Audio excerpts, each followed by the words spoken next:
programa de Dinero no se habla me parece algo que atináis perfectamente con la realidad de la educación y la cultura financiera de nuestro país. Viendo que ahora en Europa ha subido y sube la inflación, ¿veremos en Europa una política para que haya más parados? Joder, ¿cómo puede ser que el sexo, que es algo tan íntimo y más, sea un tema menos tabú que el propio dinero, que es algo que, bueno, la economía, como decía Clinton, es la economía estúpida?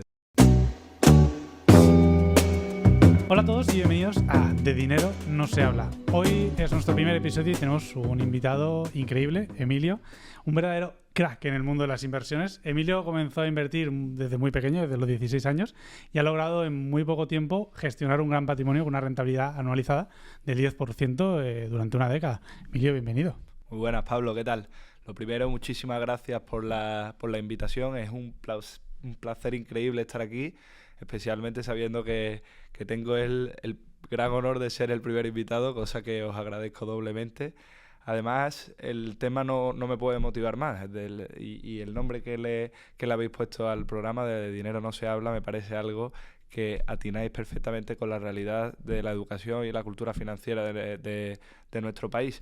Hace poco leía un estudio, no sé si era ING quienes lo escribían, que decía que el 25% de los españoles no se sienten cómodos hablando de dinero, mientras que es el 17% el porcentaje de las personas que no se sienten cómodas hablando de sexo. Y dices tú, joder, ¿cómo puede ser que el sexo, que es algo tan íntimo y más, sea un tema menos tabú que el propio dinero, que es algo que, bueno, la economía, como decía Clinton, es la economía estúpida. Totalmente. Y que además que sé qué estudio dices y que sí que es del ING y enfrentada también a parejas y todo, y que ni siquiera las propias parejas sabían lo que la otra persona tenía en su cuenta de banco ni nada. Y dices, pero ¿cómo puede ser que no sepas qué tiene tu pareja si al final estás construyendo un proyecto juntos? Ya no te digo tu primo, el de Albacete, pero esto es, y además yo creo que sí, lo que tú dices, es súper importante hablar de gestión, de finanzas, de dinero.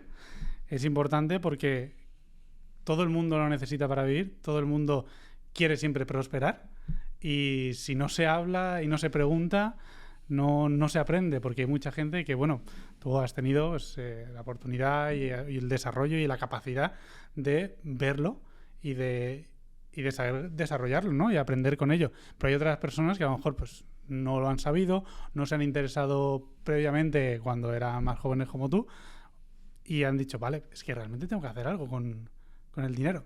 Entonces, lo bueno es darte cuenta que es importante, que nos falta siempre educación financiera, que siempre se habla desde lo bajo, desde que no te enseñan de impuestos y de la renta en el colegio, ¿no? Claro. Pues ya solo partiendo con eso. Totalmente. Entonces, por eso creo que es importante que aprendamos a hablar de dinero, a gestionarlo y a invertirlo para crecerlo. Que eso es importante, y también por eso estamos aquí.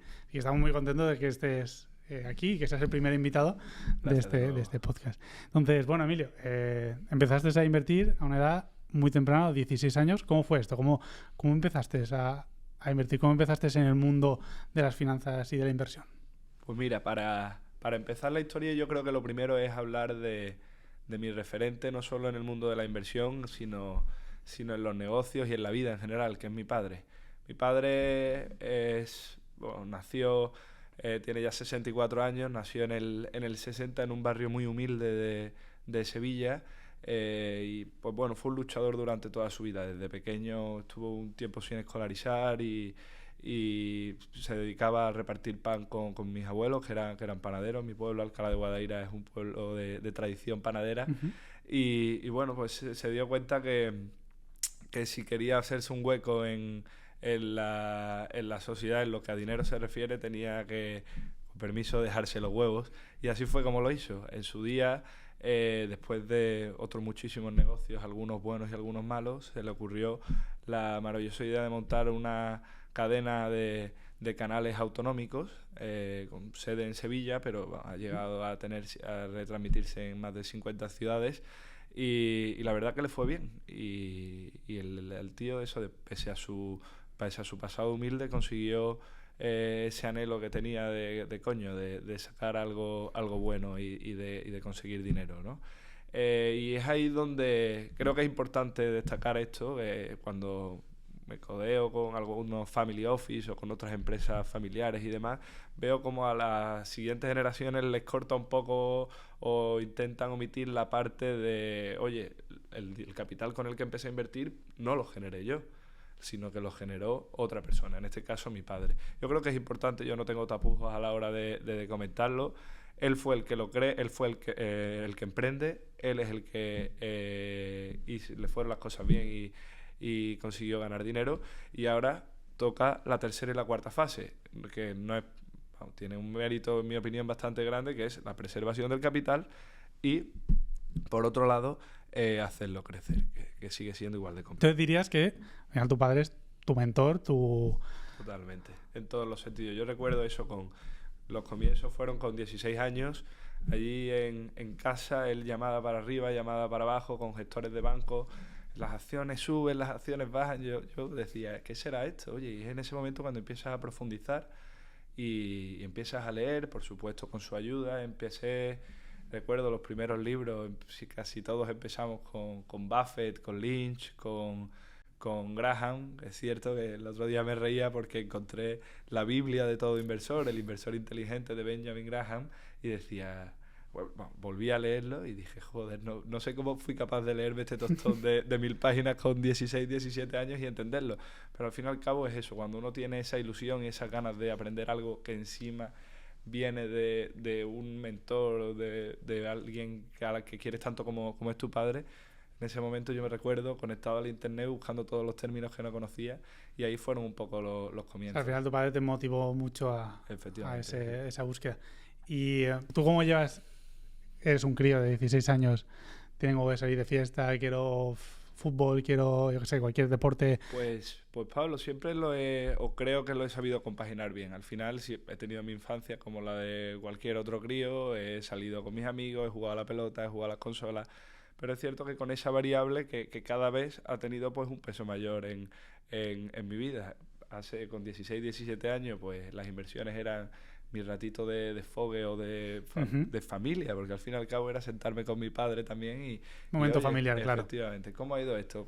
Oye, ¿tú cómo ves ArcelorMittal, que el mercado del acero? Y dices tú, coño, es una conversación extraña con un niño de 16 años, pero era un ratito y yo al final era aprendizaje para mí, era una clase extraescolar, pero además sabiendo en todo momento que era el enfoque que yo le quería dar a mi vida, el enfoque de las inversiones. Claro, o sea, era como... O sea, tú tenías ya viste muy claro tu camino, ¿no? Efectivamente. Que como gente que quiere ser médico y tal, y gente que no sabe, pero tú sí que dices, es que esto es una pasión. Lo tenía claro, sí. Qué bueno. Y siendo tan joven, habrían errores. Muchísimos. Entonces, ¿cómo empezaste realmente? ¿Cuáles fueron tus primeros pasos y cuáles fueron tus primeros errores? Pues bueno, mis primeros pasos, como casi cualquier inversor que nos escuche y siendo de España, es tirarte a por el IBEX, a por el mercado, a por la bolsa española. Y ese, bajo mi punto de vista, ya es el primer error. Me parecía que con las burreras no había mundo más allá de nuestro país. El índice era el índice, había 35 empresas y solo me podía mover en ellas. Hasta que, claro, ese es el primer error, no por nada, sino porque ahí tenemos a muchísima gente, yo también lo he estado, enganchada en un Santander a 10, 11 euros, en un Telefónica a 20 euros, que desgraciadamente, con permiso de la señora Botín y del señor Vallete, no creo que jamás volvamos a repetirlo. Dicho esto, es aprendizaje, el de darte cuenta. Al fin y al cabo uno no es tonto, es cierto que quedaba mucho por aprender, pero no es tonto, y ves como en 2015, que es el año en que yo empiezo, el mercado español cae y el S&P permanece plano. Dices tú, hostia, aquí ya hay algo que no me cae. Dices, nos vamos a 2016, el mercado español sube un 2 y el S&P 500 sube un 12. Ostras, aquí sigue habiendo gato encerrado. Nos vamos al siguiente año, el mercado español sube un 7 y dices tú, este es el que le batimos al S&P, y el S&P sube un 22. Y dices tú, entonces ya tenemos una primera premisa clara, y es que, con todo el respeto a nuestro país, que tenemos un país maravilloso, hay oportunidades mucho mejores en lo que a inversión en renta variable, en renta fija se refiere, fuera de nuestro país. Claro, porque aquí en España tú no ves que haya una progresión suficiente como para combatir o ganar lo mismo que nos puede dar. Se puede ganar mucho dinero con empresas españolas, hay empresas con un potencial increíble y por supuesto, tanto tú como yo estaremos de acuerdo en que le deseamos lo mejor y ojalá el IBEX y el mercado continuo en sí fuera el índice de referencia en el mundo. Pero lo cierto es que a nivel comparativo, cuando ya no me adentro en mercados emergentes, sino en simplemente Estados Unidos, Alemania, en Francia, es lo que digo, un gestor de bolsa en el año 2010 te recomienda en España estos valores: Santander, BBVA, Telefónica. Un gestor en Alemania te recomienda probablemente SAP, Volkswagen, Mercedes, Deutsche Telekom. En Francia, LVMH, AXA. Si tú analizas cuál ha sido el crecimiento de estos valores en los últimos 14-15 años, nos damos cuenta que estamos a la cola. Estamos a casi un 50% de máximos históricos en nuestro mercado, así que considero que ese fue mi primer aprendizaje, mi primer error y a la vez, como persona que se cae y se levanta, mi primer aprendizaje. Tu primer aprendizaje. Vale, ¿y qué harías diferente? O sea, si pudieras volver al punto de, ahora con tu conocimiento, es decir, vale, vuelves al inicio, ¿qué harías diferente a lo que hiciste en su momento? Podría ir a lo fácil y decirte que meter todo el dinero en Nvidia o en Amazon, pero, sí. Pero no, hombre. Considero un poco lotería ahora mismo. Considero que he tenido en diversos momentos verdades que para mí eran categóricas y que me impedían invertir en algún otro activo, pensando que, como ya me había equivocado una vez, ya no me iba a volver a equivocar. Pero es cierto que, bueno, las inversiones hay algunas que van salen bien y otras que no tanto. Mierda, sí. Por ejemplo, hace no tanto invertimos en Baba, en Alibaba, y pues el colectivo chino se ha pegado una hostia de 1000 pares. Y ¿qué pasa? Que yo, a medida que el valor iba bajando, seguía comprando porque confiaba en el valor, que ojalá algún día suba porque lo sigo manteniendo en cartera, pero al poco tiempo pasa lo mismo con otro buque insignia, en este caso de América, con Meta, con Facebook. Y dije, ¿qué hago? Sigo comprando el famoso buy the dip y no me atreví. Dije, a ver si me voy a quedar atrapado igual que Baba. Pues bueno, en $80 pude haberla comprado y está ahora en 400. Pero bueno, al fin y al cabo, la historia de las inversiones son éxitos y fracasos, y intentar que los éxitos sean mayores que los fracasos. Porque lo has dicho para que quede explicado. ¿Qué es buy the dip? Al fin y al cabo es la tendencia que tenemos los inversores a que cuando hay un pequeño recorte del mercado nos volvemos locos y entramos. Porque compro, digamos, el hoyo. En el momento que está cayendo. Que efectivamente. Pero claro, si te vas a 2008, nos remontamos a la gráfica de los mercados en 2008, no hubo un dip, hubo 30 dips. ¿Sabes? Si compras en el dip número 30, maravilloso. Muy bien, pero si lo haces antes, la has cagado bien. Estás jodido, pero bien, claro. Mucha gente ha perdido mucha pasta. Y me parece curioso lo has dicho de Alibaba. Como, no sé si lo sabes, ¿cómo ves a la salida de Temu? Al fin y al cabo, Baba tiene la peculiaridad de que le pasa un poco parecido al sistema de Amazon, que pensamos en este tipo de empresas y lo primero que se nos viene a la mente es e-commerce, y es cierto que es indudablemente una de las ramas principales de la empresa, pero tenemos ahí una serie de servicios de computación en la nube, de ciberseguridad y demás, o de pagos en internet, también con ARM, que Baba ha trabajado durante mucho tiempo, y la valoración para muchos inversores, para mí el primero, sigue siendo curiosa. Yo no tengo problema en decirlo, del capital invertido en Baba podré estar perdiendo el 60 o el 70%. Pero bueno, al fin y al cabo también creo que una de las claves de la inversión es la calma, la mente fría, y es una apuesta que hice en su día. Y ahí sigues, ¿no? Igual que hay otras de las que me arrepiento, y al fin y al cabo vendo porque en la bolsa es muy importante. En bolsa hay que vender, si no vendes ni ganas ni pierdes, pero al final vas a acabar vendiendo.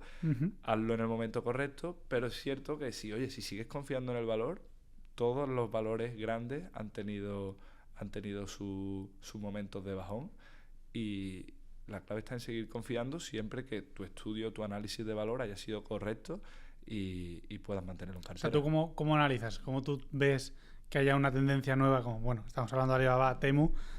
¿Cómo ves algo en un mercado tan grande que alguien es el rey? Como por ejemplo le pasaba a Meta y apareció TikTok. ¿Cómo ves? Es decir, vale, sigo confiando en ese proyecto porque crees que se va a mantener o porque crees que va a ser capaz de luchar contra el otro, o divido o diversifico.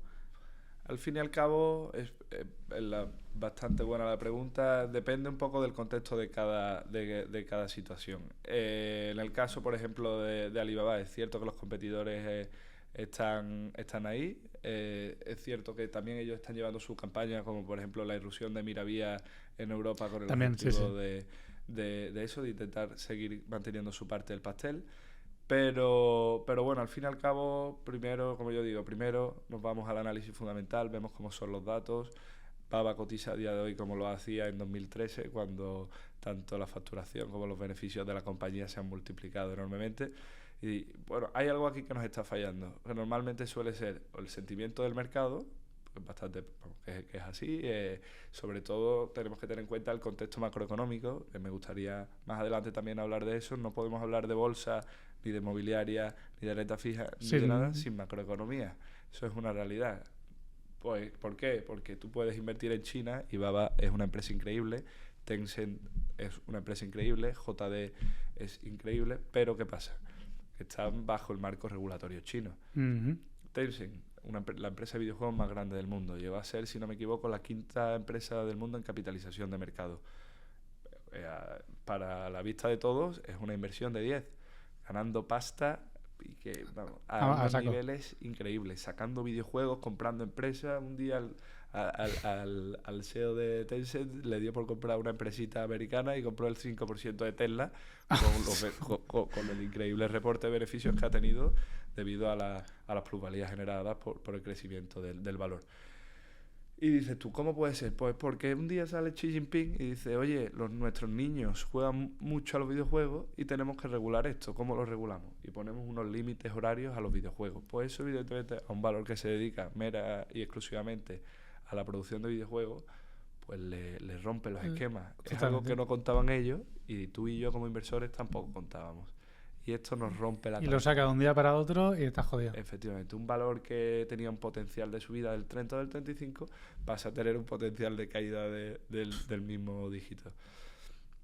Así que, bueno, es muy importante analizar la macro. Claro, y yo aquí, sacando un poco de... Vale, hablamos de análisis, de ver datos y todo, pero para una persona a pie, para una persona que no entiende o quiere empezar a entender realmente y está empezando a formarse, ¿cómo empiezo a analizar? O sea, ¿cómo empiezo a ver el mercado? Porque si te metes en cualquier plataforma de como Yahoo Finanzas o que puedas ver cómo se mueven las acciones, pueden entender para arriba y para abajo, pero realmente, ¿cómo puedo yo decir, vale, quiero analizar porque me quiero entrar en un mercado?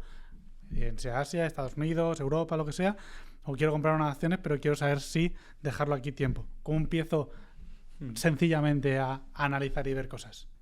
Vale, ahí sí es cierto que depende un poco del modelo de inversión que queramos llevar a cabo. Vale.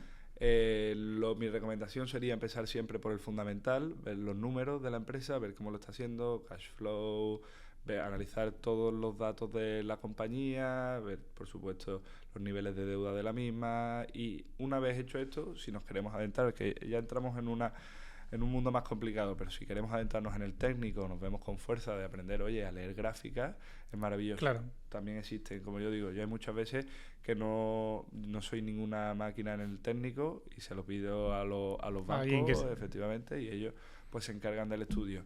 Pero también es muy importante, yo creo que hay veces que equivocadamente separamos los mercados y la bolsa de lo cotidiano. ¿Sabes? Hay muchas veces, de esto hablaba mucho Peter Lynch en su famoso Un paso por delante de Wall Street, que decía, había un inversor de estos de Nueva York en su libreta apuntando miles de datos y tal, y mientras tanto le llegaba su mujer y le decía, oye, vengo de esta empresa, de esta tiendecita de lencería, y han abierto otra más, y han abierto otra más, y han abierto otra más. Oye, pues me he enterado que ha salido en bolsa. Y el marido, en una sociedad mucho más machista, desgraciadamente, que la ahora, pasaba de ella y seguía con sus números. Pues esa empresa que había omitido y que ni había escuchado a su mujer mientras ella le decía, oye, que esto sigue, porque la mujer estaba viendo en el exterior lo que estaba ocurriendo, igual que nos podía haber pasado con Amazon, con Facebook y tal, Pues esa es otra manera de entender la bolsa. Una vez que ves lo que triunfa a tu alrededor, que eso mismo te impulse a invertir, siempre por supuesto que analicemos que los datos de la compañía son correctos, que no te están vendiendo humo y que no te están haciendo nada. Por ejemplo, ahora se habla mucho de IA y hay unas inversiones gigantescas en IA, pero yo creo que también es verdad que habla mucho de eso, ¿no? Al final, hace 5 años la IA era un concepto de, hostia, va a ser inteligencia artificial, ¿eso qué es? Y ahora de repente está en la vida de todo el mundo. Quiero buscar una receta para hacerme pasta esta noche y pongo en ChatGPT, hazme la receta con estos ingredientes que tengo. Y eso es cotidiano, pero ya lo ves que está el uso en cualquier cosa. Entonces ahí tienes razón y la verdad es que es un buen punto para empezar a decir, oye, ¿qué está pasando a tu alrededor? ¿Qué está pasando en el mundo? Cógete un periódico o mira vídeos en YouTube de qué habla la gente, ¿no? Yo creo que podría ser un poco por ahí. Y retomando un poco a tu desarrollo como inversor, hablamos que, o sea, tú al final has diversificado mucho, renta fija, renta variable. ¿Qué es esto? ¿Qué es renta fija? ¿Qué es renta variable? Explícanoslo. Y dinos un poco, pues, qué te atrae más, qué es lo que más tienes tú en cartera, porque es lo que prefieres y por qué. Vale, perfecto. Pues bueno, para explicar un poco y de manera general, la renta fija no deja de ser la manera que los estados y las corporaciones tienen de emitir deuda y que el inversor de a pie, como podemos ser tú y yo, compremos esa deuda vía bonos, si es el estado vía letras del tesoro y demás. Nosotros lo que estamos haciendo cuando tú escuches fulanito ha comprado un bono de Microsoft, lo que ha hecho es pagarle parte de deuda que Microsoft ha emitido. ¿Qué pasa? Que dentro de la renta fija, de los bonos y de las letras del tesoro y de cualquier tipo de obligación, existe lo que conocemos como el rating crediticio, que es lo que lo marca todo. ¿Cómo de seguro es mi inversión? ¿Cómo de seguro es dejarle dinero a esta compañía? Vale. Porque, por ejemplo, hemos vivido durante estos meses y seguimos teniendo la oportunidad, a los inversores siempre se lo recomiendo, a la gente que quiera invertir, tenemos la oportunidad, debido a los tipos a la situación monetaria que tenemos, tanto en Estados Unidos como en Europa, de obtener unas tires en bonos de grandes corporaciones como Microsoft o Johnson & Johnson, han llegado a picar al 4,80, al 4,90 anual. Dices tú, joder, una empresa con rating crediticio AAA.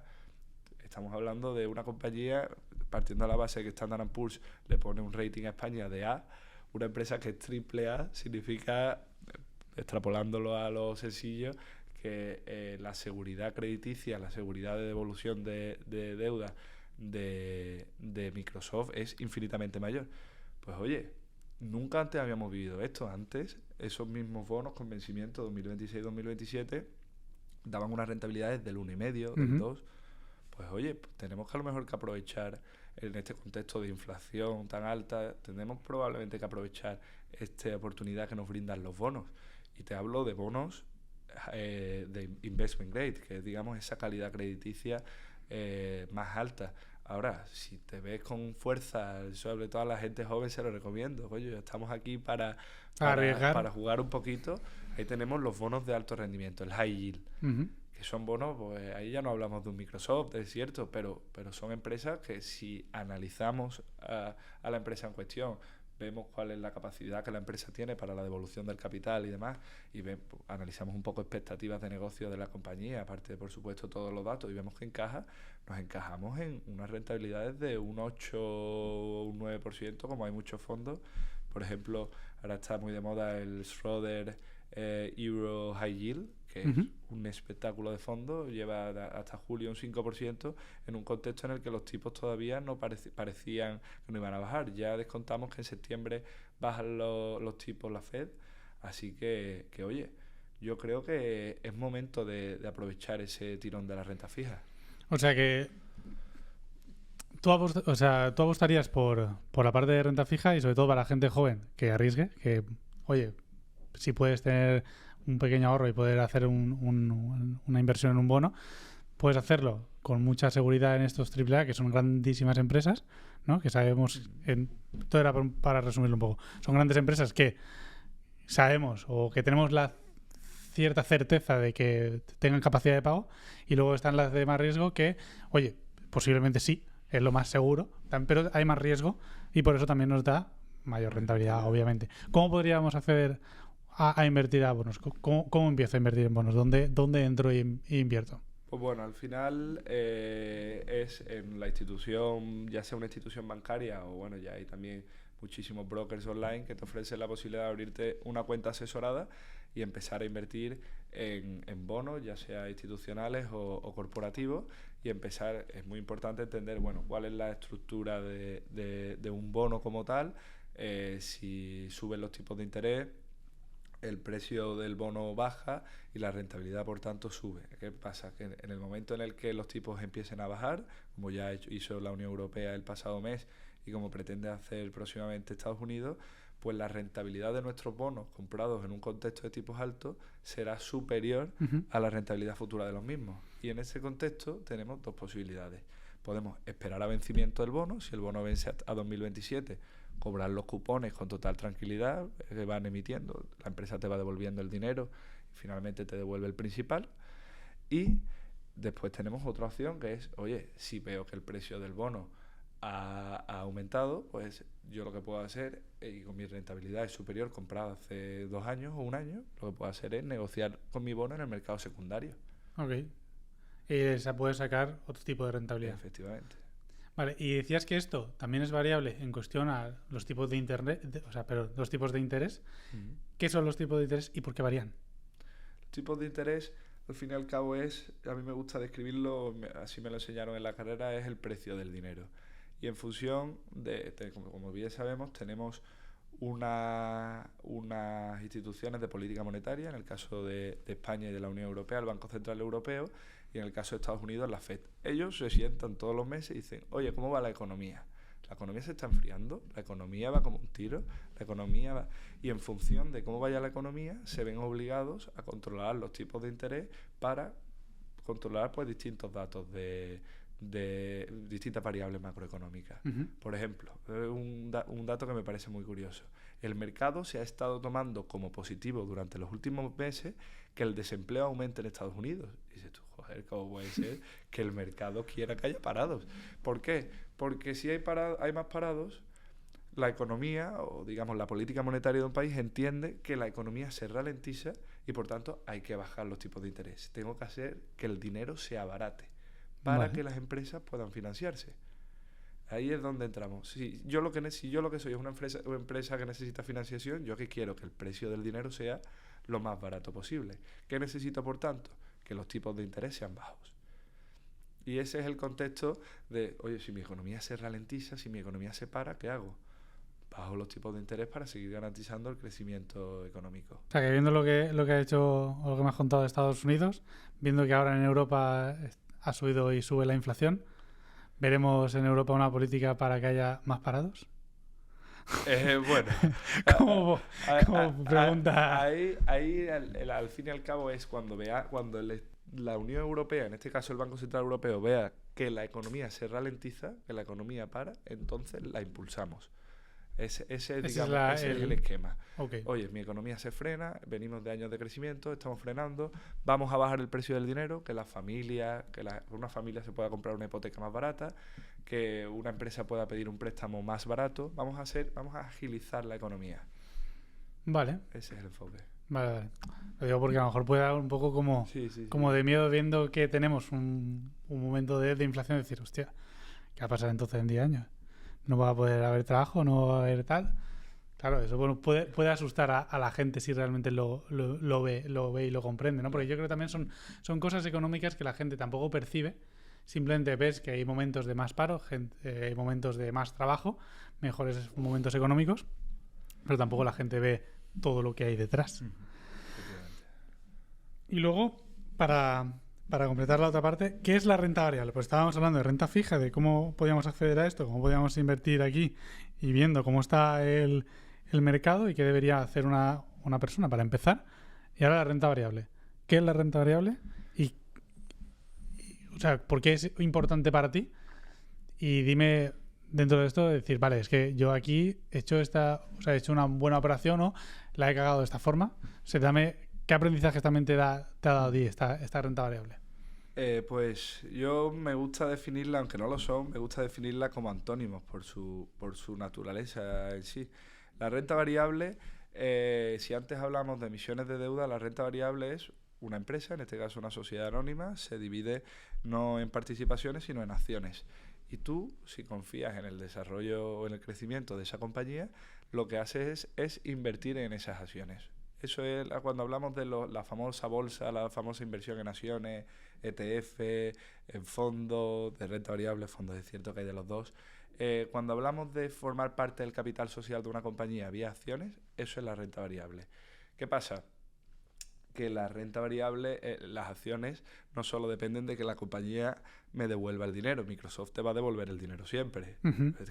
Lo que hablábamos, Sí, sí. crediticio maravilloso te lo va a devolver. Una deuda la devuelve. Pero lo que no sabemos es si en el mercado va a haber una crisis de las tecnológicas y la valoración de Microsoft va a pasar va a pasar a disminuir un 15, un 20%. Eso no lo sabemos. Claro, porque vemos que cualquier cosa... Mueve a los mercados. Claro, que viene Elon Musk y te pone un tuit y te va a tomar por culo una acción y ya está, y se acabó. Efectivamente. Y es por eso que se habla de la renta fija. Tampoco hay que creer que la renta fija no tiene riesgos, los tiene, pero Claro. es mucho menos volátil, es mucho más predecible también por el vencimiento de los cupones, es bastante más controlable. Y yo creo que la clave se trata de eso, de un portfolio, un mix en el que diversificamos y tenemos nuestra renta fija y nuestra renta variable. ¿Tú dirías un 50-50 o te No. te decantarías más por uno? Por la renta variable, por eso también te digo, por la estructura y por el nivel de riesgo que yo estoy dispuesto a asumir ahora mismo. Pero es cierto que si me preguntas por el perfil de un jubilado o de una persona que lo que quiere ya es, oye, acabar bien, no arriesgar mi patrimonio, simplemente preservar capital, oye, renta fija y sobre todo ahora las opciones son maravillosas. A lo mejor, o sea, tú, para verlo así, o sea, al final eres un tío joven. Cuanto más joven eres, como tienes menos aversión al riesgo, te da igual arriesgar más. Oye, pues utiliza la variable porque puedes conseguir mucho más.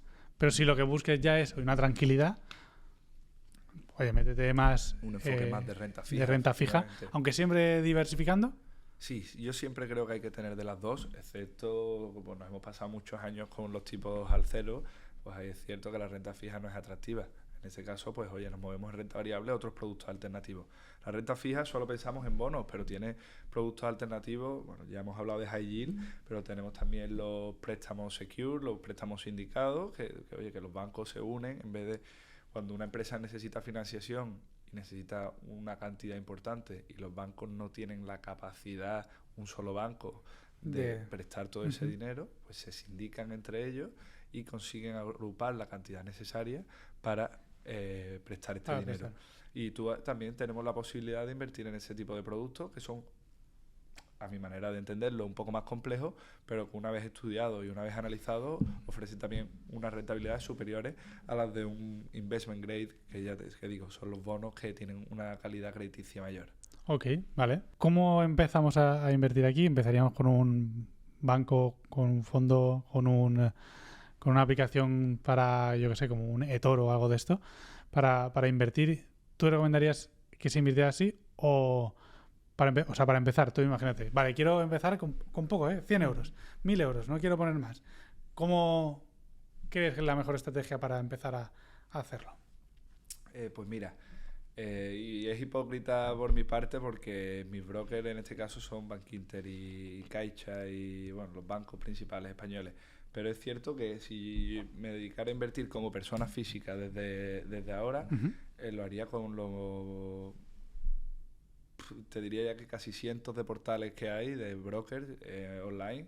Tenemos Trade Republic, tenemos el mismo Revolut que antes era solo banco y ahora también te permite invertir, comprar acciones, criptomonedas y demás. Tenemos sobre todo para fondos, que me parece súper atractivo, una inversión, una opción muy buena, MyInvestor, que también para poner un indexado. Efectivamente, pues si por ejemplo tienes un salario y quieres una parte de dedicarlo de manera recurrente a un fondo indexado, a un ETF indexado al SP500, es una opción maravillosa. Y también además que te permite, mientras estás ahí dubitativo, ¿qué hago? ¿Invierto o no invierto? Tienes ahí tu cuenta remunerada, Trading 212 también tienen condiciones muy buenas de cuenta remunerada, que, ojo, en mi opinión es una tontería tenerlo ahí porque siempre los bancos no son tontos, no te van a dar rentabilidad de ensueño, pero sí que ahí existe la posibilidad de tener un poco. Y ahí sí que quiero dar una recomendación, y es que creo que eso radica un poco en la falta de educación financiera a veces, y es que nuestro gestor de banco, al fin y al cabo todos tenemos una cuenta en Caixa, Santander, BBV, que son bancos, oye, maravillosos, pero siempre te llega el gestor y te dice, oye, te recomiendo un fondo de renta fija, tal cual, si los quieres meter, sobre todo a personas ya un poco más mayores, el CaixaBank Tranquilidad, el Santander Descanso, el tal.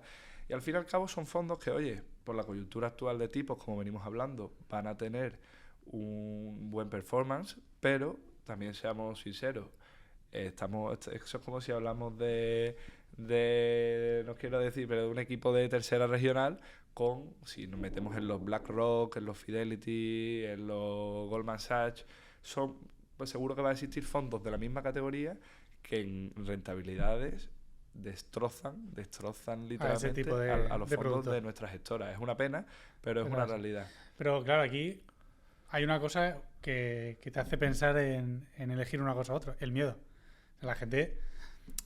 Hay gente que tiene más patrimonio, más capacidad y otros que no tienen tanto porque sabemos cómo está la situación, salarios y tal, pero quieres empezar a ahorrar aunque tengas 20 años o ya tengas 50 y quieres dedicarlo a tu jubilación.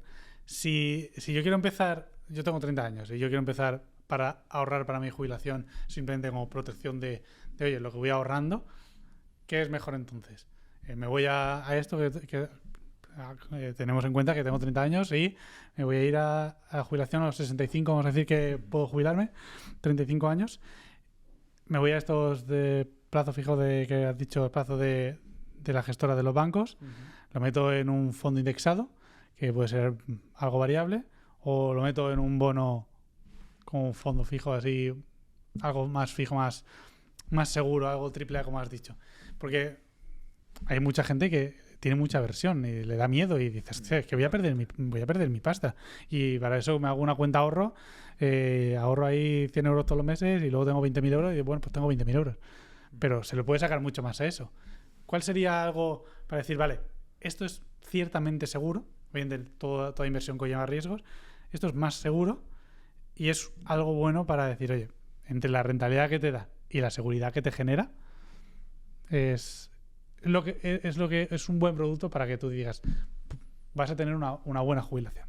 Vale, pues ahí te diría que existen posibilidades o tenemos posibilidades muy buenas. Lo importante es estar siempre en el mercado. Vale. Eso yo creo que es la premisa básica. Si vemos la tendencia histórica del mercado, ya no solo del americano, sino de mercados emergentes, de la mayoría de mercados europeos y demás, vemos que el mercado es siempre alcista. Una vez que tengamos en cuenta esto, hay que, como bien dice, oye, ¿qué instrumento selecciono? Y ahí yo siempre he sido mucho de la inversión en grandes empresas. Yo creo que es una señal de tranquilidad con el elemento importante y diferenciador de que las empresas grandes van subiendo y van cayendo. Claro. IBM hace 50 años, tú preguntabas en Estados Unidos en qué invierto y todo el mundo te decía IBM.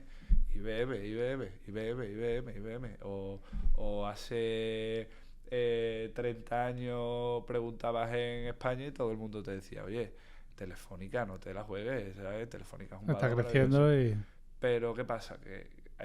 Por eso te digo, hay que invertir en estas grandes compañías, una inversión value, que es eso, siguiendo estas grandes entidades que tienen una tendencia creciente y el mercado, ahora lo vemos, por ejemplo, la amplitud del mercado, como vemos como el S&P500, decimos, el S&P500 está en máximos históricos, pero son muy pocas las empresas del S&P500 que se encuentran en máximos, sino que el S&P, las que mayormente ponderan, que son las Nvidia, las Apple, las Microsoft, las tal, tienen una ponderación enorme y encima han crecido de manera exponencial durante los últimos años. Por eso considero que es bueno invertir en estas empresas. Históricamente son las que más crecen, los valores value, pero siempre, ojo, controlando tu cartera, viendo, oye, debo cambiar. Por ejemplo, no soy muy fan de Tesla, pero si veo que, mira que ahora está creciendo, para callarme un poco, pero debo cambiar Tesla por, no sé, por AMD, porque confío en la inteligencia artificial. Lo importante, como digo siempre, por mucho que se lo dejen la responsabilidad de las inversiones a terceros, es estar informado. Es siempre informarte e ir moviéndote. O sea, que podría ser interesante a lo mejor descargarnos un Revolut, un MyInvestor o algo de esto e intentar que nuestro ahorro, por ejemplo, imagínate que cobra un salario normal de 1.200, 1.500 euros y quiere ahorrar 100, 200 euros al mes, que aunque lo que destina al mes sean esas pequeñas cantidades de 100, 200 euros, que intente aunque sea separarlo. O sea, que sea uno a variable y otro algo que sea un poco más fijo, más seguro y que diga, bueno, esto te puede caer, pero siempre tienes algo aquí protegido. La diversificación siempre la he visto de vital importancia. Es clave. Pero es cierto también que hay veces que hablando con personas que se dedican a esto y demás me comentan, oye, pues del otro día vendí lo que tengo en mi cartera 120 valores. Y dices tú, coño, ¿120 valores? Sí, es que tengo una cartera muy amplia porque he invertido en emergentes, he invertido en farmacéuticas y me gusta también la biotecnología. Eso tiene un problema, que todos lo hemos vivido, que es que no eres capaz de controlar 120 valores. No te enteras de que esos de lo que le va ocurriendo a esos 120 valores. Te enteras a lo mejor porque en la portada del Economista te sale que Microsoft o que Nvidia va a hacer un split. Pues de eso te enteras. Pero cuando lo hace Honeywell o lo hace cualquier Chipotle o lo hace cualquier otra empresa, no te enteras. Es donde está el problema. O sea, diversifica pero con cabeza. Es decir, entra en cosas que a lo mejor puedas conocer. Porque para la gente que es menos experimentada, pues a lo mejor entrar en alguna empresa que no conoce o que en un mundo que no conoce, pues no entres. Busca algo que a lo mejor te sea más conocido y que te agrade incluso. Que digas, oye, pues te gustaría investigar sobre esto, querías aprender sobre cómo va esa empresa o cómo va ese tipo de empresas y ver si hay una tendencia, ¿no? Dice, oye, pues aquí puedo invertir. Vale. Y para acabar la parte de renta fija, renta variable, ¿alguna operación que te enorgullezca que digas, ¡buah, esto es increíble? Pues bueno, sí que se me vienen algunas a la mente. Puedo decir que es algo de lo que me enorgullezco muchísimo, que fui uno de los descubridores de Nvidia, que ahora lo tenemos en todas las portadas y tal, y es decir, pues yo la compré cuando costaba 15, 16 dólares, después de splits y demás, pues dices, joder, es algo que me enorgullece muchísimo. Y después otra que han sido empresas que me las curré en su momento, me puse a estudiarlas cuando yo, por ejemplo, se me viene a la mente Intuitive Surgical, que es una empresa de robótica en el mundo de los hospitales y de la medicina.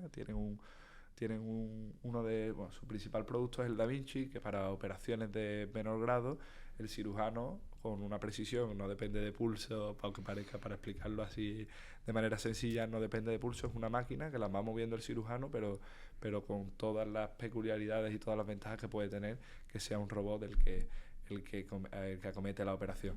Pues en su día me acuerdo que me puse a estudiarla cuando todavía era una small cap, digamos, una pequeña empresa, y ahora pues ha tenido un crecimiento enorme y, hombre, siempre enorgullece ver eso, cuando hace lo que se conoce como un bagger. En bolsa hablamos de bagger, 3 bagger, se ha multiplicado por 3 el valor de la inversión, 4 bagger.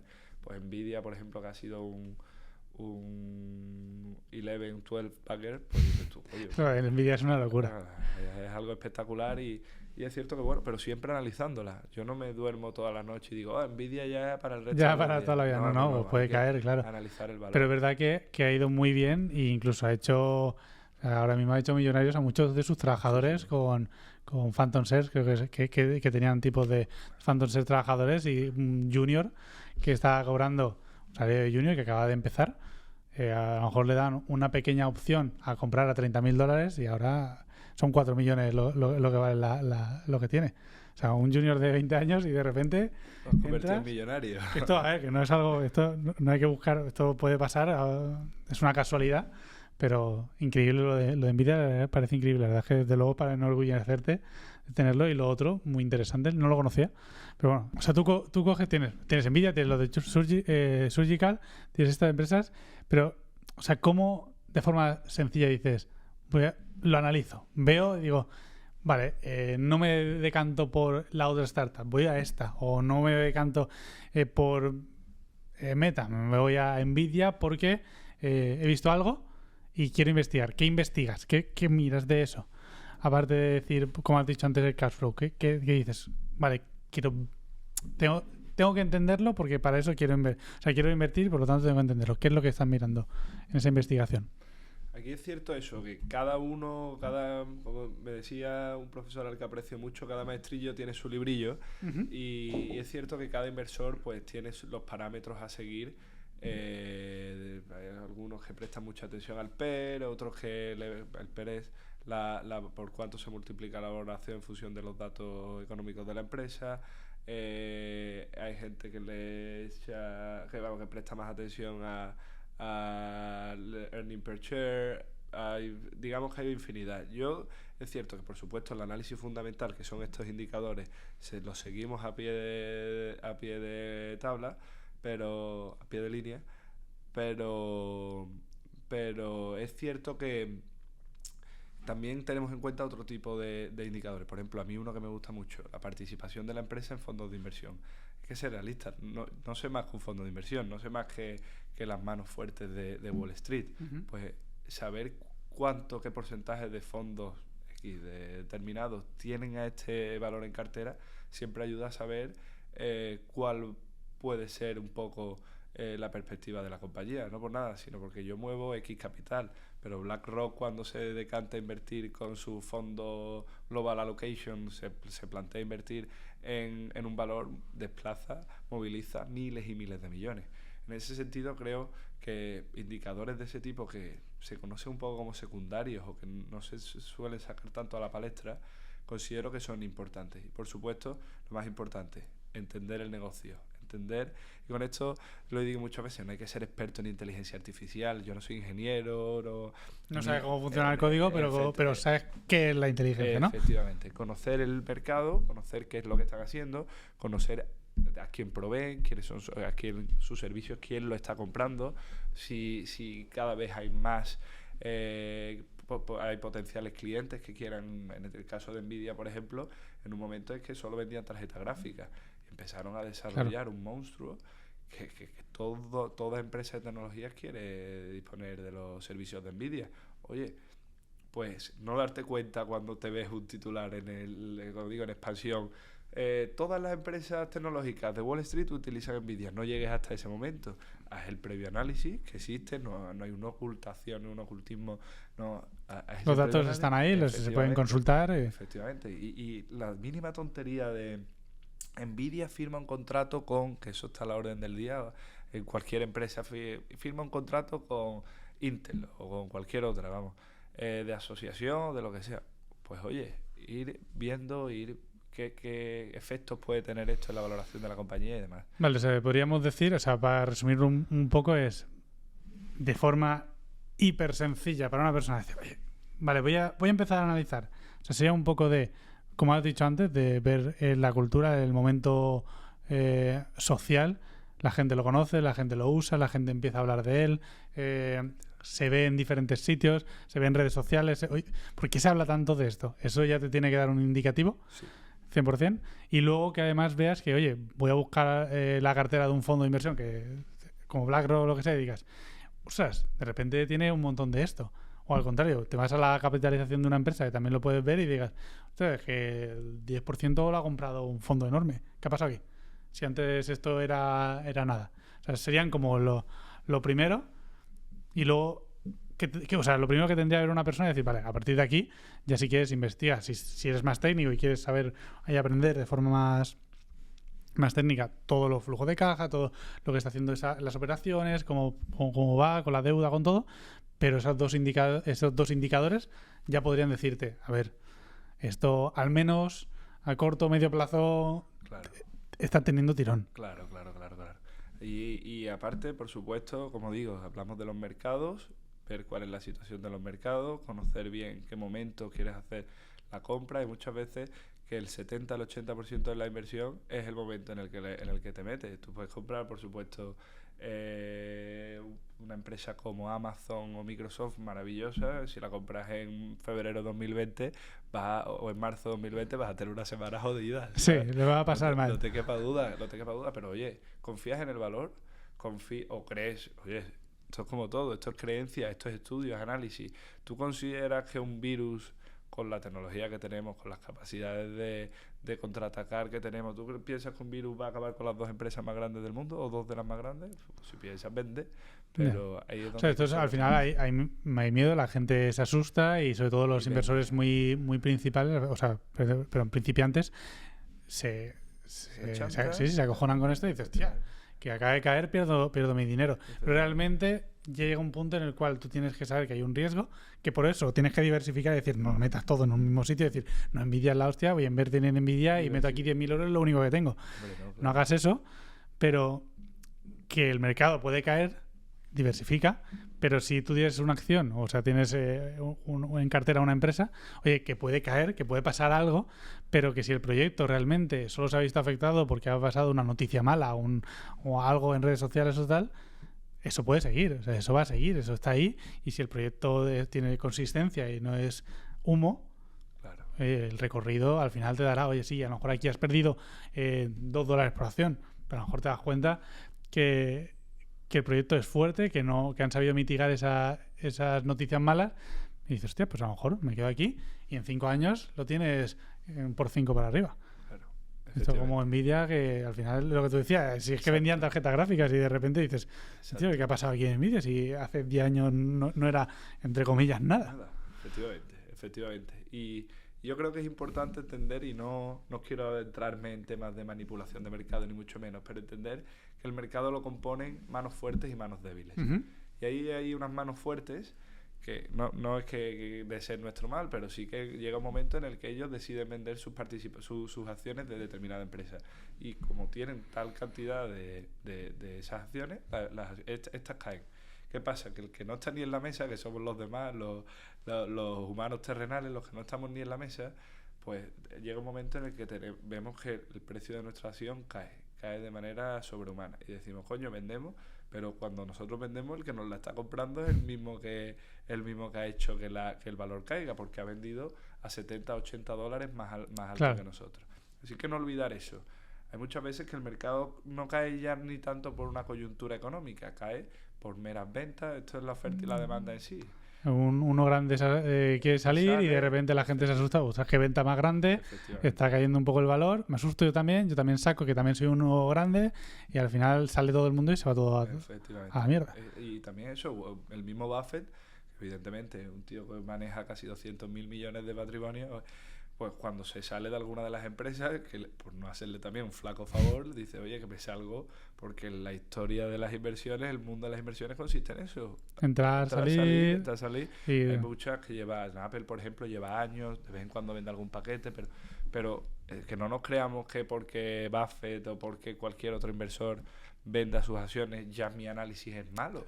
No, oye. Es simplemente porque está haciendo sus operaciones y ha cambiado pues oye, has visto una oportunidad y quiere aprovecharla y se va a otro lado, no quiere decir que lo tuyo esté mal. Vale, entonces resumiendo este bloque, al final hemos visto la renta variable, renta fija, y para ver todo esto, pues lo que hemos dicho. Tío, si quieres algo un poco más seguro, métete renta fija, AAA, cosas de estas, cosas más seguras, pero renta variable siempre recomendable, sobre todo cuando eres más joven, y decir, oye, busca arriesgar un poco más si quieres, diversificando, y si no, siempre tienes algún índice o algo que es menos arriesgado, y así con estas formas, buscando pues con un MyInvestor, un Revolut o alguna aplicación de este tipo, un tipo de inversión que, oye, te permite no solo proteger, sino además también crecer un poco tu patrimonio para lo que quieras. Si lo que quieres es generar mucho, pues tendrás que arriesgar más, y si, oye, quieres proteger y tienes como yo 30 años y quieres dentro de tu jubilación tener, pues oye, un buen colchón de dinero, pues vas haciendo aportaciones y eso va creciendo y tiene un interés y ya está. Así más seguro.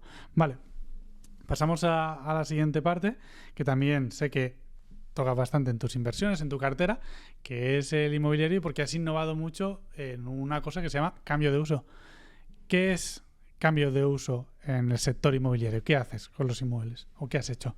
Pues bueno, al fin y al cabo es coger un local comercial y convertirlo en vivienda. Como bien sabemos, en la mayoría de ubicaciones, el alquiler residencial es mucho más rentable que el alquiler comercial.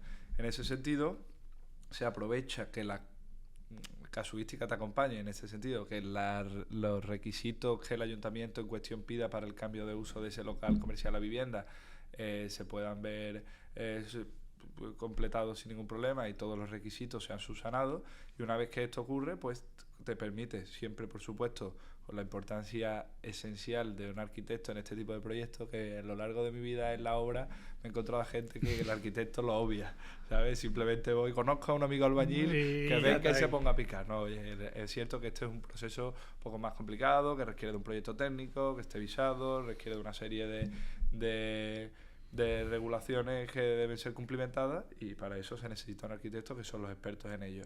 Nosotros hemos acometido cambios de uso en casi todas las ciudades de España. Eran locales, como comentaba antes, eran locales que se destinaban al uso televisivo, y de repente dijimos, coño, pues esto ya no lo vamos a poder seguir utilizando para lo mismo, o la rentabilidad que nos va a dar va a ser más baja que convirtiendo la vivienda, y nos hemos puesto, y en todas las ciudades los hemos ido convirtiendo en una vivienda como otra cualquiera, algunas más grandes, otras más chicas, pero eso. Y es cierto que hemos innovado en Madrid cuando llegamos y lo hicimos, ya se hacía, en Valencia cuando lo hemos hecho aquí también se hacía, pero digamos, lo hemos llevado a la estructura a los pueblos. Nadie, te escuchas un pueblo, un cambio de uso y dices, contra, ¿cómo vas a hacer un cambio de uso en un pueblo? Porque si en una ciudad un local comercial va teniendo cada vez menos sentido, en un pueblo ya ni te cuento. Sí, sí. En el pueblo de donde yo vengo, que ya no es pueblo, es ciudad, somos 70.000 habitantes, pero de donde yo vengo, antes en la calle del centro había 40 o 50 empresas de ropa, tiendecitas de ropa. Ya hay 3 o 4 que han conseguido. Sí, sí. Yo estaba viviendo en un pueblo que es de 17.000 habitantes y con mi hermano hacíamos una apuesta de a ver en cuánto tiempo cerraba la empresa que habría. Acaba de abrir una boutique, yo le doy 3 meses. Pero es que es una crueldad, pero decías, tío, es que no dura, es que la gente no compra. Claro. Si cuesta ya en las grandes capitales, en los pueblos ya ni te cuento. Y en ese sentido, donde hay que aprovechar, es cierto que pasa que en los pueblos esta regulación para el cambio de uso está mucho menos desarrollada, porque claro, como todo en la vida, se han llevado a cabo menos... Porque manda el ayuntamiento del pueblo. Efectivamente. Tú le envías, oye, quiero hacer un cambio de uso, y ellos, pues, bueno, en el caso de que hagas una consulta, ellos te dicen, oye, pues para hacer el cambio de uso esto. Hay veces que no se puede, oye, por fachada, por metro, por lo que sea, no se puede. Y hay otras veces que hay que subsanar una serie de requisitos que antes de comprar el local en cuestión, en el caso de que no lo tengas como en propiedad, sino de que quieras comprarlo para convertirlo, oye, antes de hacer la compra, cerciórate, haz tu consulta. Claro, eso te iba a preguntar. Efectivamente, si tú puedes hacerlo, si no, puede que sea que te comas tú el local con patatas. Claro, porque ahora mismo ya sabemos, como has dicho, los locales muchas veces no van para nada, sobre todo en pueblos. Entonces, pero yo puedo consultarlo, ¿no? Yo digo, oye, quiero hacer un cambio de uso, quiero hacer tal, y voy a comprar. Entonces, vas al ayuntamiento y ellos te pueden proporcionar esa información. Sí se puede hacer, no se puede hacer. Efectivamente. ¿Y qué requisitos lleva un cambio de uso medio? Pues bueno, por el que más conozco, tener depende, normalmente suele ser más de 35, más de 40 metros cuadrados de superficie, que los metros de fachada sean X, eso sí que varía mucho en función de la ciudad, que tenga salida de humo, que tenga, bueno, pues ya te digo, también depende un poco la densidad del edificio, la antigüedad del edificio. De donde yo vengo, en Alcalá, el año de construcción es importantísimo. Dices, joder, pues sí, si es de nueva construcción no te vale, porque ya los construimos con la idea de que sea un local comercial, ¿sabes? Ya tú sabes, los PGV evolucionan mucho más, y yo lo construí para que sea un local. Yo no voy a dejar que vengas a... Y lo cambias todo. Efectivamente. Así que es un poco esa idea de antes de todo, oye, ¿puedo hacerlo? Mira, a ver, compruébalo. Y esto, o sea, vemos que los locales no tienen sentido en la mayoría de ocasiones, porque no se quedan esas tiendas, no se quedan esos locales comerciales. Entonces lo cambiamos. Y lo cambiamos a viviendas. Pero para alquiler larga estancia, hacemos turístico, ¿qué es lo que...? Ahí entramos en un nuevo tema, que, bueno, depende un poco del grado de implicación. Yo siempre digo, el alquiler convencional, la gente que es hater de, no, el alquiler convencional es la vida, hay que estar loco para tenerlo convencional, pudiendo meterlo en turístico o por habitaciones. Oye, normalmente la teoría dice que sí, pero depende también. Tu comedura de cabeza va a ser superior a la plusvalía que vas a tener con si lo llevas a turístico. Porque si tú me dices a mí, oye, que yo con alquiler convencional le puedo sacar 1.500 y con turístico le estoy sacando 1.800, 1.900, 2.000. Tú, oye, esos 500 euros te compensan a ti para estar... Y por temporada. Y por temporada, claro. Pues me compensan a mí para estar todo el día, tal cual. Me compensa a mí que se le rompa algo al inquilino que está, al alemán que está 3 días y tener que cambiárselo. Oye, todo depende de... O sea, al final, también para la gente, si alguien, oye, pues tengo un ahorro y quiero comprarme un local y quiero hacer pues un cambio de uso, quiero convertirlo. ¿Qué haces en tu vida? O sea, es decir, tú tienes un trabajo de 8 horas y lo que quieres es simplemente tener un sobresueldo, vamos a decir, o una inversión y un poco más de patrimonio. Es mejor que tengas un tipo larga estancia, ¿no? Y oye, pues mira, ahí lo tienes. Si alquilas a una persona que está 1 año, 2 años, 5 años, 10 años, pues ahí está, sin problema. Que si lo vas a destinar a piso turístico, sabes que tienes que estar encima, te va a entrar gente cada X tiempo, tienes que hacerle la reserva, tienes que gestionar esa reserva. Puede que a lo mejor si tienes un trabajo de 8 horas no te dé y tengas que poner a otra persona para las recepciones o para lo que sea. Entonces, claro, eso conlleva una cosa que tienes que valorar, ¿no? Eso es lo principal. ¿Y cómo ves, por ejemplo, ahora sobre todo también con esto, lo hablábamos fuera también de cámaras, la política? Todo lo que están recortando a nivel turístico y todas las manifestaciones que están habiendo de fuera turismo y tal. Esto, claro, esto afecta a esto. Por supuesto. Las grandes ciudades, Barcelona ya en su momento empezó a aplicar restricciones a los apartamentos turísticos. Madrid el mes pasado, ya Almeida prohibió que se siguieran haciendo nuevos cambios de uso y también la presentación de nuevas licencias de alquiler turístico o de alquiler vacacional. Ahí es cierto que, hombre, la regulación yo también los entiendo, ¿eh? Que normalmente donde yo he montado un apartamento turístico, alrededor también había una cantidad indecente de apartamentos de la misma tipología y las ciudades tienen que controlarse. Lo puedo llegar a entender. Es cierto que, bueno, en ese momento uno tiene que hacer tripas corazón y decir, oye, no me vale el turístico, al fin y al cabo la legalidad es lo primero, hay que ceñirse donde me meto. Yo, por ejemplo, y aprovecho para hacer un poco de promo, en su momento en el Ayuntamiento de Barcelona se presentó un proyecto técnico para la conversión de un local en el barrio de Gracia del local a vivienda, y la respuesta a la consulta que me da el Ayuntamiento de Barcelona era, bueno, tenía que crear una parte enorme dedicada a trastero, tal. Para mí era imposible perder 40 metros de la vivienda en trastero por temas de densidad del edificio y demás. Y que se decidió en ese momento, pues fue que fuimos claros, oye, iniciamos un nuevo proyecto. Y allí, justo el mes que viene, inauguramos el que es para mí, en mi experiencia en el sector inmobiliario, nuestro primer coworking, un espacio de trabajo compartido con 26 mesas, que bueno, ya... La verdad que le estamos dando bastante caña, ya tenemos bastantes clientes que digamos, el proyecto le ha entusiasmado. Nos alejamos de esa idea de los coworking masivos con cientos y cientos de personas. Queremos crear algo, también por las características del local, queremos crear algo más familiar, donde se creen relaciones sinérgicas entre los propios trabajadores de las empresas. Así que nada, esto es reinventarse o morir, Pablo. Aquí no tenemos... No hay una cosa fija, porque yo aquí lo que me quedo es, ok, vale, yo hago un ahorro, ya tengo un ahorro. ¿Qué te fijas para irte a una ciudad, de irte a Madrid o a Valencia o Barcelona, a irte a una ciudad como puede ser, o una ciudad, no, un pueblo alrededor de la ciudad? ¿Qué te fijas realmente para decir, oye, pues vamos a adquirir este local o no?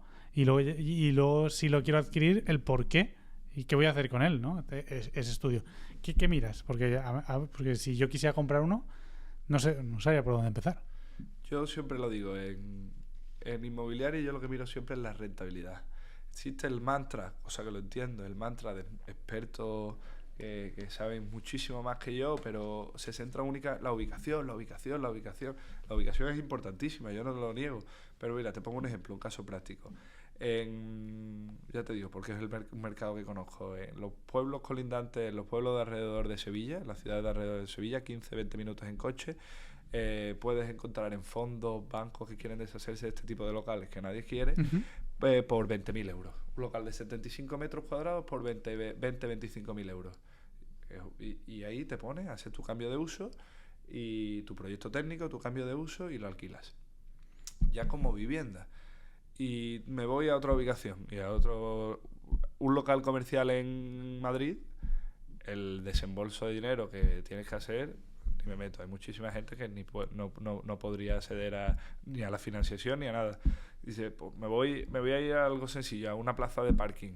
Te va a costar 45.000 euros en Madrid.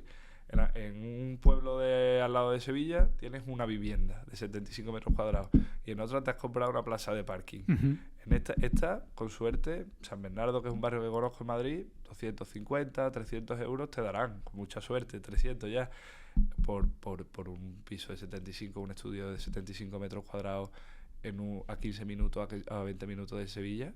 ¿Cuánto te dan? 800, 900. Hay veces que nos obcecamos. La ubicación, Barcelona, Madrid. Oye, no, mira rentabilidad. Y no te hablo de Madrid, Barcelona, en Sevilla, la gente. El centro de Sevilla. Es maravilloso. Y a nivel turístico tienen muchísimo potencial, porque todavía no está tan controlado como Madrid o Barcelona, igual que pasa en Málaga y demás. Pero oye, analiza bien cuál es tu rentabilidad. Haz tu... O sea, un estudio sencillo que podría ser meterte en un portal de alquiler, un Idealista o un Fotocasa, y decir, vale, en esta zona, ¿a cuánto se alquila una casa, no? O sea, ¿cuánto voy a pagar yo por este inmueble? ¿Cuánto me sale si lo va a hipotecar o si vas a cogerlo directamente y lo vas a comprar entero? ¿Cuándo voy a tener un cashback? ¿Cuándo lo voy a recuperar ese dinero? Claro. ¿Cuánto voy a poder? ¿No? Porque al final también es lo que decíamos antes. ¿Qué es lo que quieres con esto? ¿Hacer una patrimonial y estar solo gestionando esto? ¿O es que tú con tus ahorros quieres comprarte una segunda vivienda o un local o algo para tener un sobresueldo y vivir mejor o tener más ahorros para tu jubilación o lo que sea, ¿no? También un poco tener ese resumen. O sea, podría ser interesante incluso ver tendencias, como por ejemplo veía hace poco las noticias que no sé si era Santiago o era Pontevedra o en Galicia, que los estudiantes hacían colas porque no habían casas. Entonces, falta obviamente esto es otro tema y faltan casas y hay que construir más, pero es cierto que a lo mejor dices, hostia, ¿dónde me compro un local? Voy a comprármelo aquí en Valencia, yo qué sé, en algún barrio céntrico. En vez de decir, hostia, a lo mejor si me voy a un pueblo a 5 minutos de Santiago de Compostela, me la alquilan en 2 meses, la tengo reformada y el tercero está alquilado. Totalmente. Y ya lo tengo todo listo. Totalmente. Creo que ese es el resumen, al fin y al cabo. Analizar bien las rentabilidades, hacerte tu análisis de mercado, ver la elasticidad de la demanda del lugar en cuestión y una vez que lo tienes claro, te haces tu plantilla con, oye, todo me va a costar esto, mi proyecto, mi obra, todo mi trabajo de fontanería, todo. Y es ahí cuando decides si meterte o no. Pero insisto muchas veces, las locuras de entrar al cambio de uso sin una validación de ningún tipo del ayuntamiento, al final, pueden salir muy caras. Pueden salir caras. O sea, lo primero es, vale, ya tienes mirado un local, 2, 3, 4, los que tú consideres, y en los que te interesen, vale, ¿qué es lo que quieres hacer? Oye, lo que quieres hacer es un cambio de uso porque es un local y quieres convertirlo en vivienda, ves al ayuntamiento, pregunta, claro. ¿Puedo hacer esto? ¿Cuánto? ¿Cómo lo puedo hacer? ¿Cómo voy a desarrollar? ¿Qué necesito hacerlo? Y ahí ya sí que saca los números de cuánto te cuesta todo y dices, vale, decide si es la oportunidad que quieres o no. Vale, y viendo esto un poco, así también para cerrar el último tema, hemos visto la renta fija, la renta variable, un poco de este tipo de cambio de uso que no se conoce tanto, pero que se está aplicando mucho en el sector y son tipo de cosas que cualquier persona con un poco de ahorros puede empezar a aplicar. Es cierto, la renta fija, renta variable es más sencillo, pero puedes meterle 100 euros. Con inmobiliario necesitas un poco más, pero oye, con locales se puede hacer también con un pequeño capital. Vale, consejos para nuevos inversores? O sea, para aquellos que están comenzando, ¿qué les dirías? ¿Qué les aconsejarías? ¿Qué habilidades deberían empezar a proyectar? ¿Qué libros dirías, tío, léete esto y empieza por ahí? Y con esto vas a tener ya una comprensión un poco mejor y, oye, pues yo te recomendaría, pues a lo mejor si eres más tradicional, inmobiliario. No, pues yo te recomendaría más renta fija, tal. ¿Cuál, después de toda esta conversación, sería el consejo que tú dirías para una persona? Decir, vale, empieza por aquí. Yo siempre he sido defensor, aunque me encante el sector inmobiliario, siempre he sido defensor de que las inversiones, si no hay que darles de comer, si no hay que mantenerlas y demás, mucho mejor.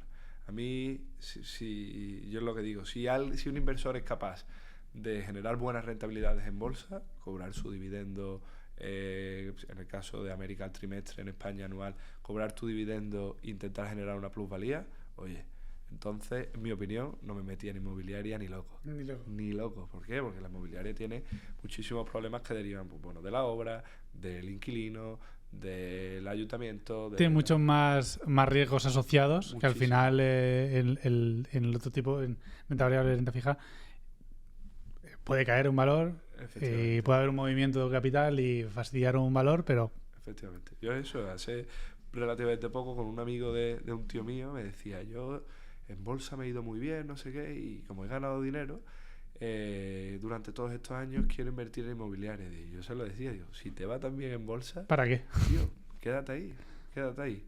Estás ganando un 12 o un 13, ganar un 12 o un 13% de rentabilidad en inmobiliaria es muy, muy jodido. Y eso contando con los miles de problemas que pueden aparecer, con el inquilino. Las acciones de Microsoft no te llaman y te dicen, oye, Emilio o Pablo, cámbiame el frigo, que no me va. Tío, se me ha roto el aire. Las acciones de Microsoft no te llaman, ¿sabes? Y eso es una ventaja que no... Tú no simplemente estás sentado en tu sofá, en tu silla, y dices, vale... Y eres tú contigo mismo. He visto una noticia, lo vendo. Efectivamente. Y en ese sentido creo que son inversiones mucho más sencillas a la hora de adentrarte, aunque por supuesto tienen un montón de análisis detrás y tal. Pero en España siempre me ha sorprendido. Hemos sido un país... de ladrillo. destinado al ladrillo. De ladrillo. Y siempre he pensado, joder, pero es por el miedo a... Como la empresa no la controla, la casa la tengo aquí. Exactamente, pero tengo lo físico. Efectivamente, pero como la empresa no la controla, oye, pero si haces un buen análisis de mercado, si haces un buen análisis de valor, no tienes por qué... Sí, es verdad que la gente quiere lo físico. Nosotros quiere tocarlo. Nosotros sabes que nosotros tenemos Xiaomi y en Xiaomi lo mismo. A la gente le gusta que lo que hacemos, que son inversiones en placas solares, es que son placas, es que están ahí. Claro. Son físicas, son tangibles. Si yo voy a la fábrica, las veo. Entonces ya dices, vale, mi dinero está ahí. Y yo creo que con el inmueble pasa un poco lo mismo, ¿no? Creo que es una cultura. Ves otras sociedades que a lo mejor se habla mucho, por ejemplo, de ahora, de Austria, de cómo es el sector inmobiliario en Austria, y que ahí tienen el 60% de la gente alquila. Aquí en España no. Aquí en España nos han vendido siempre cómprate un piso. Luego ya, si tienes capacidad, el de la playa. Y si luego quieres tener más. Pero... cómprate un piso, no vivas de alquiler, totalmente. Estás perdiendo el dinero. Eso creo que es algo también que han puesto mucho y que hace que la gente vaya más para ahí. Entonces, vale, tú dirías variable, fija, vale, pero ¿cómo empiezo? Dime, por ejemplo, un par de libros que dirías, léete esto y empieza por aquí a investigar y esto sería como la primera semilla. Esto es lo que... Con esto empezarías. Pues te diría un inversor inteligente, sin duda una obra de arte, una oda a la inversión en renta variable. Y mientras tanto, yo siempre lo digo, mientras vas leyendo, ir entrenando la paciencia y la mente fría. 2 elementos vitales en bolsa. 2 elementos vitales, y ya no tanto en bolsa, sino en cualquier tipo de inversión.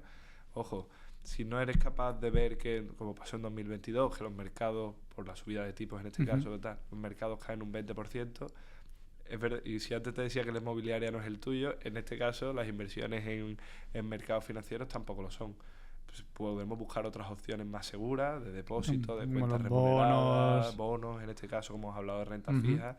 Pero eso, al fin y al cabo... algo que tampoco te lleva a tener que estar encima, ni simplemente tú sabes que hay una cierta seguridad, que hay un nivel de seguridad alto. Exacto. Y tú digas, oye, pues ponlo aquí.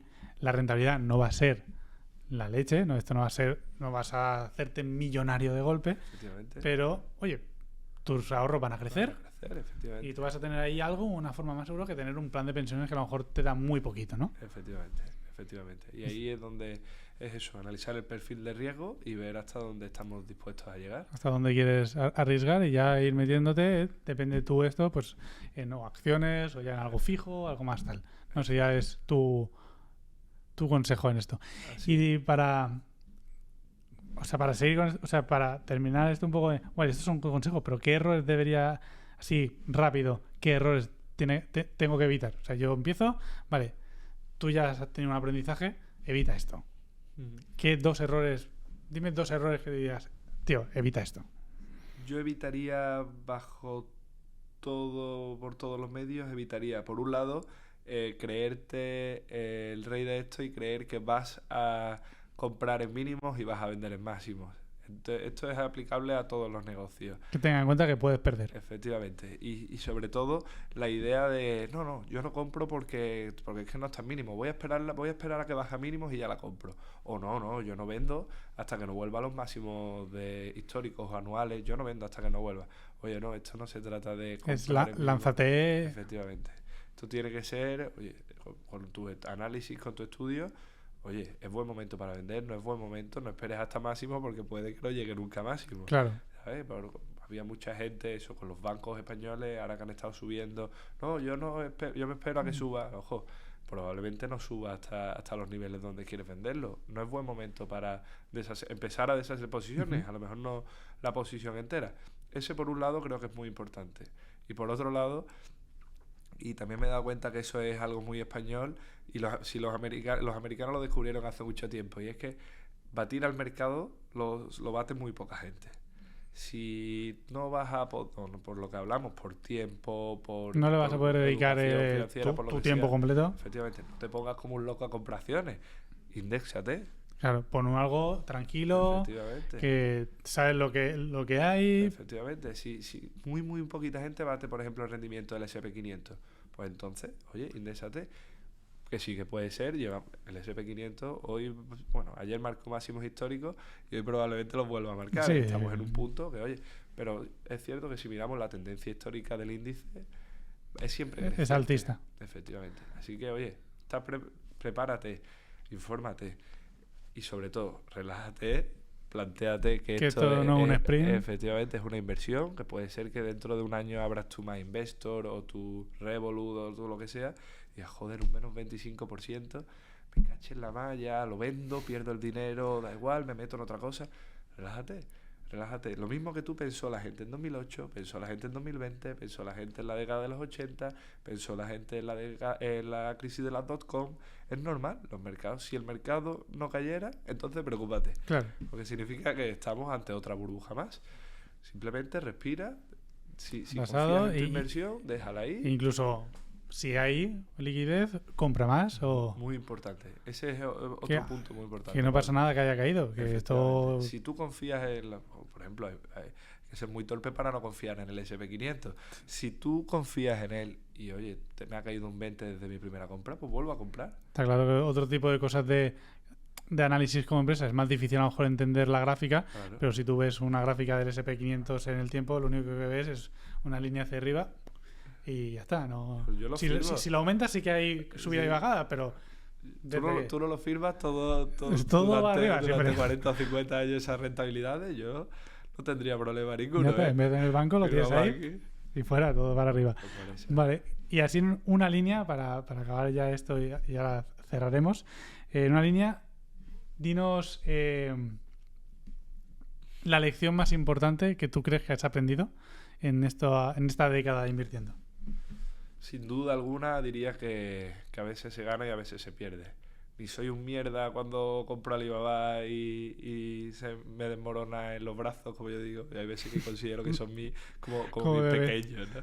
Ni soy un mierda por haber comprado Alibaba o por haber creído que China, en el momento entendí que un país con ese crecimiento y con ese potencial, las empresas subirían. Pues no me equivoqué, o por lo menos el tiempo por ahora sí lo indica. Ni soy un dios y soy el mejor y me tengo que mirar por encima del hombro a nadie por haber visto buenos valores como, ya te digo, como Nvidia o como Microsoft en COVID o como el que sea. Uh-huh. Al fin y al cabo esto es ir sacando rentabilidades, ir paso a paso, generando dinero Te vas a equivocar, pero sigue y... Efectivamente. Y lo más importante, y haciendo alusión al título, de dinero sí hay que hablar. Y nutrirte y hablar con el que sea, con el que le gusta la renta variable, la renta fija, el que le gusta aprender. Aprender siempre. Habla sin tapujos, aprende cómo lo hacen otros que ya lo han hecho bien. Aprender siempre. Y qué han hecho mal, y así podrás también tú evitar. Vale, y la pregunta, esta es una pregunta que, obviamente este es el primer podcast, pero es la pregunta que vamos a hacerle todo el mundo. Si yo ahora mismo te doy 100.000 euros aquí, te doy en mano 100.000 euros, ¿qué harías con ellos? O sea, viendo tu experiencia, yo quiero saber qué harías si yo te dejo aquí 100.000 euros y dices, vale, lo tienes, ¿en qué lo inviertes? Pues mira,